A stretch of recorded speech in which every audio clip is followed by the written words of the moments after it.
vengeance.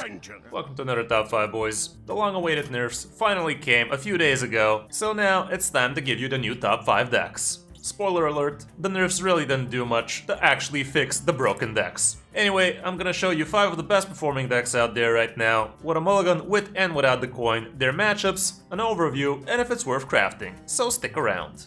I will also show you all of the other working archetypes out there right now with a positive win rate too. So if you don't see your favorite deck out there, keep in mind, a top 5 can't really fit everything in it. The channel has been gaining subscribers very slowly lately, so I would really appreciate it if you drop a like and a subscribe to the channel if you enjoy the videos I'm making. Now, let's get into the top 5.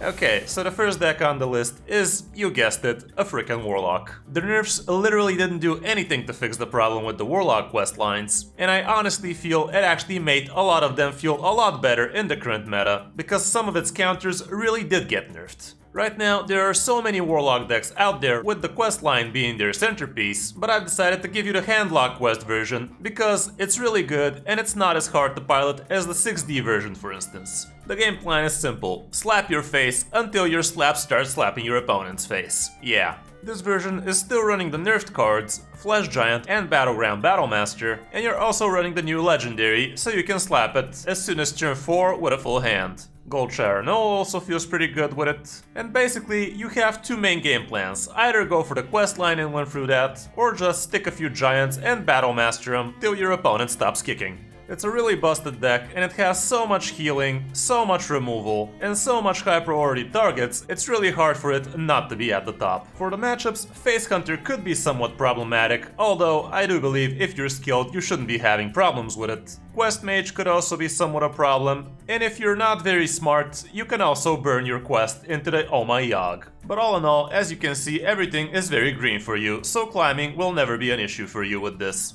For the mulligan guide, it's really gonna come down to what you're playing against, since if you're playing against something fast, removals are gonna be a lot more important to you, but if you're playing against something slower, you're gonna want your Anephiron, your card draw, and still some self-damaging so you can get there faster. When you're with the coin, it's pretty much the same. So basically, it's gonna come down to you knowing what you're playing against so you can mulligan accordingly, because basically your deck has good answers against pretty much anything on the meta, as long as you know what you're looking for. I'm not sure if I should advise you crafting this deck, because I do believe it does require a really hard nerf still. And I really hope this time they don't miss, because it's basically literally deleting control out of the game. And even though nobody likes playing against control decks, they do serve a good purpose in balancing out the meta, because right now the meta really is not what it's supposed to look like.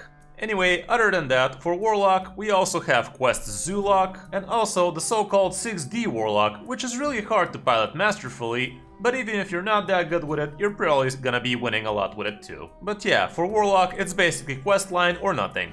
Moving down to the next deck, the so-called nerfed Face Hunter, which is still basically at the top.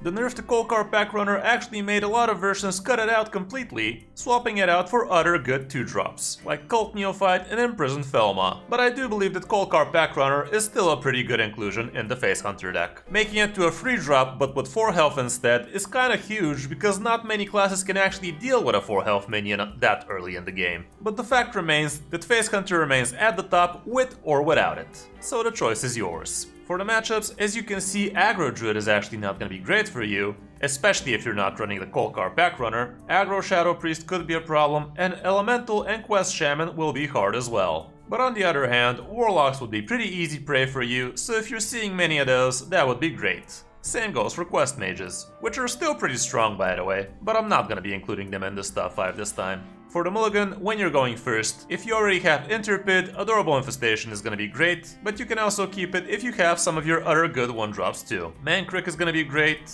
Imprisoned Felma is also pretty decent, and if you're curving out nicely, Warsong Wrangler might also help. Cult Neophyte would be great for you in some cases as well, and since you're going first, you can use this to actually deny your opponent a coin turn, if you sense they're saving the coin for something important for them. When on the coin, the True Aim Crescent becomes a lot more keepable, because that way you're gonna be able to trade a lot of your opponent's early threats. Warsong Wrangler is also gonna be pretty good, but I wouldn't just keep it without a good start already. Imprisoned, your good 1-drops, and Cult Neophyte still pretty decent, and obviously Mankrik still pretty good too. Should you be crafting this deck? Well, I mean, if you didn't craft it by now, why would you? It's been in the game forever, and I do believe Blizzard finally is acknowledging the fact that it's actually strong, so it's probably gonna nerf something else for it as well. Other than that, for Hunter, Quest Hunter actually started becoming a thing recently, and there are versions with a decent win rate for it too. But as you can see, the Face Hunter variant is still pretty much dominant. Next up, we have my personal favorite so far, Quest Shaman. Quest Shaman really started popping off recently, and after the nerfs, it does feel like it became even stronger. The deck is very versatile, and you can either go super slow with it or super fast, depending on what the matchup requires from you. The first step of the quest is the really powerful part, because it allows you to overload yourself as much as your heart desires. And it's literally gonna erase all of the overloaded crystals for you as soon as you complete step 1, which is play 3 overload cards. So technically, you can cheat out at a very early stage with a Lightning Bloom into a Novice Zapper for instance, and follow up with a good Charged Call for a 4 mana drop really early in the game. The next step of the quest is pretty sucky, because you have to play another 3 overload cards and you only get a measly free elemental taunt, which is basically a joke. But as you all know, the final reward is after you play a 2 overload cards, you get the 5 mana 7/7 that makes all of your future spells cast twice. This particular version is running a lot of AoE, but if you're not seeing that many board-centric decks on your meta, you can cut out 1 or 2 of the landslides for some more card generation, like Wand Thieves or the 3/4 Marsh Elemental that also discovers a spell. This version is also running the Primal Dungeoneer, but keep in mind you're not always going to be drawing 2 cards with it, because not all of your spells are actually nature. This deck basically consists of 24 core cards, but you have quite a few flex picks where you can do whatever you want. You can for instance trade off the Primordial Studies, or the Landslide, or the Primal Dungeoneer for something you prefer. But I wouldn't really touch any of the other core cards. For the matchups, Clown Druid and Miracle Druid are not gonna be too great for you, but I haven't seen a single Clown Druid so far, so you should be fine with that one. Mages are not gonna be great for you, but since the nerf, there are not that many on ladder, so you got that going for you, which is nice. But the sad news is you're still gonna be pretty sucky against most of the Warlocks. But as you can see, everything else is bright green, so winning shouldn't be an issue for you. For the mulligan, when you're going first, depending on the matchup, you might still want to be keeping your Perpetual Flame. Lightning Bloom is pretty decent, Serpentshire Portal as well, and also card draw is pretty important, so you can start really comboing off your spells well. I wouldn't really keep Canal Slogger in pretty much any case. Guidance definitely is worth the keep, and I see nothing wrong with keeping Investment Opportunity too, because you basically thin out your deck, especially if you're running and keeping the Primal Dungeoneer, because it gives you better odds of actually drawing a nature spell instead of these, which are not nature spells. When on the coin, again, Bloom, Perpetual Flame, Pharaoh Spirit, Primal Dungeoneer, and even Novice Zapper and Serpentshire Portal and Guidance become still pretty good keeps. You might still keep Landslide if you're expecting a wide board early on, and against faster decks, Canal Slogger can make some sense too. This is another deck that might actually get hit in the next wave of nerfs, which shouldn't be too far from now. But it's running only 2 legendaries, and I can tell you it's pretty fun to play too. So if you're looking for a different deck and you want to be winning a lot of games, definitely this would be a great craft. Other than that, for Shaman, you also have Elemental Shaman, and we also have Aggro Elemental Shaman. But basically everything else is variations of these 3. Next up we have another nerfed deck, Secret Paladin, which is still doing pretty well, especially from Diamond to Legend. Secret Paladin is very good right now, because if you're going first and you already have a secret, you're gonna force your opponent to probably delay the playing of their quest, unless they wanna be running the risk of hitting the Oh My Yogg with it. This version is running 2 Oh My Yoggs and 2 Galloping Saviors. You're still running the nerfed Conviction, and you're still running the nerfed Battlemaster. You also have your Alliance Bannerman, so you can buff all of your good stuff. We also have some Hammer of Naro action, so you can reach your opponent's face if you can't stick on the board, and you have Varian for that good card draw. Other than that, the deck is pretty straightforward. For the matchups, Aggro Druid could be a problem, and same goes for Death Rattle Demon Hunter, especially if you start trading off their minions one by one. The classical hand buff Paladin might also be kinda hard for you, and Elemental Shaman is not gonna be great, but the good news is you're gonna be good against mages and against warlocks. So what more do you need? When going first, you're gonna want your Sword of the Fallen, Knight of Anointment, Alliance Bannerman, Murger is gonna be decent, Righteous Protector, Northwatch Commander, Goody 2 Shields, and if you're expecting a quest deck, you can even straight up keep an Oh My Yogg. When going second, it's pretty much the same. Kero Rome and Blademaster Samuro become a lot more keepable in my book, but everything else is pretty much straightforward. Never keep the Mule, so you can top deck it and double it up. I do believe that Paladin is not gonna get touched in the next few nerfs, so it's probably not gonna be a bad idea crafting this deck if you're looking for some easy ranks. The hand buff Paladin is still doing well, by the way, and there's even a working quest Paladin out there too. But other than that, there's not much else to go for. And the last deck on the list is gonna be Aggro Druid, which is actually a new inclusion here. The game plan is simple: overwhelm the board, buff it up with Arbor Up, and profit. You have a lot of good cheap minions, and a way to actually double them up with the new epic Oracle of Elune. You also have a ton of card draw with Composting, and also Cornelius if that doesn't do the trick for you.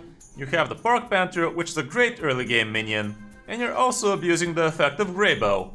With the help of the Florist, you can also actually reduce the cost of your Arbor Up, so you can catch your opponent by surprise. And this version is also running the Farwatch post, so you can punish decks like Warlock who like to draw a lot. For the matchups, still, the Quest Warlock is not gonna be great for you because they have so much removal. Quest Mage is gonna be 50-50, but also Quest Shaman and Elemental Shaman will be wrecking you most of the time. But if you're not facing too many of those, you should be fine. For the mulligan, when going first, you're gonna want your Vibrant Squirrel, your Razor Mane, and if you already have that, you can even keep the Teacher's Pet, or even Greybow. Adorable Infestation becomes a lot more keepable if you already have something to buff with. Bone Chewer would be great, and depending on the matchup, even the Farwatch post. When going second, it's somewhat similar, but honestly these mulligans feel kinda weird and all over the place, so I do believe that you will need to be thinking about the possible synergies you can figure out with your current hand, and don't just blindly follow these stats. Is the deck worth the craft? Well, it's not very expensive, but it is running a niche legendary like Greybow, so you gotta think twice before hitting the craft button. I don't believe Blizzard's gonna be nerfing it, so I guess it's gonna be remaining in your arsenal for quite a while, so you got that going for you. Other than that, with Druid we still have Anaconda Druid doing crazy good things.